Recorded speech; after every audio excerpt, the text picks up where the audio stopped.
कल्पना मुर्मू सोरेन ने बड़कागांव में चुनावी सभा को किया संबोधित। लोगों की उमड़ी भीड़। गांडे विधायक कल्पना मुर्मू सोरेन ने बड़कागांव विधानसभा क्षेत्र के कांग्रेस प्रत्याशी अंबा प्रसाद के पक्ष में बड़कागांव +2 हाई स्कूल खेल मैदान में चुनावी सभा को संबोधित किया। कल्पना सोरेन हेलीकॉप्टर के माध्यम से बड़कागांव पहुंची। तत्पश्चात स्वयं अंबा प्रसाद कार चलाकर कल्पना सोरेन को हेलीपैड से सभा स्थल तक पहुंची। कल्पना सोरेन को माला पहनाकर स्वागत किया गया। हजारों की संख्या में सभा स्थल पर लोगों की भीड़ उमड़ पड़ी। कल्पना सोरेन ने सभा को संबोधित करते हुए विपक्ष पर जमकर निशाना साधा। उन्होंने कहा कि उत्तर प्रदेश के मुख्यमंत्री बड़कागांव में आकर बुलडोजर दिखाकर गए। क्या बड़कागांव में भी लोगों के घरों में बुलडोजर चलाया जाएगा? इस क्षेत्र के बुनियादी ज़रूरतों के बारे में उन्होंने एक शब्द नहीं कहा, सिर्फ आपस में मतभेद पैदा करने की बात कही। बड़कागांव के विस्थापितों के बारे में एक भी शब्द नहीं बोला। ये उत्तर प्रदेश नहीं, ये झारखंड है। यहाँ बुलडोजर नहीं, विकास की गाड़ी चलेगी। हम लोग ये सुनिश्चित करेंगे कि बड़कागांव के विस्थापितों को उसका हक अधिकार कैसे मिले। यहाँ पर कोल कंपनियों में कैसे यहाँ के 95% लोगों की भागीदारी सुनिश्चित हो, ये तय करने आए हैं। बाहर के लोग यहाँ आते हैं और सभी चुनावी समर में ही क्यों आते हैं, ये समझने की ज़रूरत है। अंबा प्रसाद यहाँ की बेटी और यहाँ के जनता के लिए सुबह से लेकर शाम तक काम करती हैं।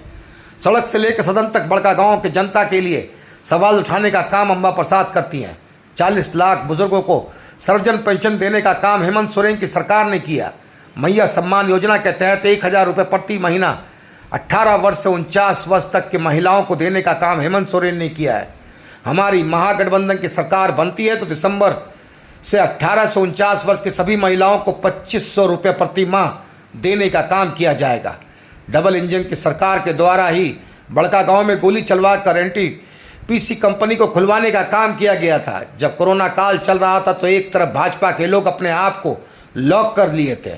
उस समय बड़कागांव की यही बेटी आपकी सेवा में थी और झारखंड का वही बेटा झारखंड के लोगों को जान माल की रक्षा के लिए निरंतर अपनी जान की परवाह किए बिना लड़ रहा था। आज यहाँ पे विपक्ष के जो प्रत्याशी हैं ये वही दल में थे जब हमने 27% पिछड़ों के आरक्षण को विधानसभा से पारित करवाने का काम किया था, तो एक शब्द बोलने की हिम्मत नहीं जुटा पाए। ये वही लोग जो पिछड़ों के 27% आरक्षण को काट कर 14% किए हैं।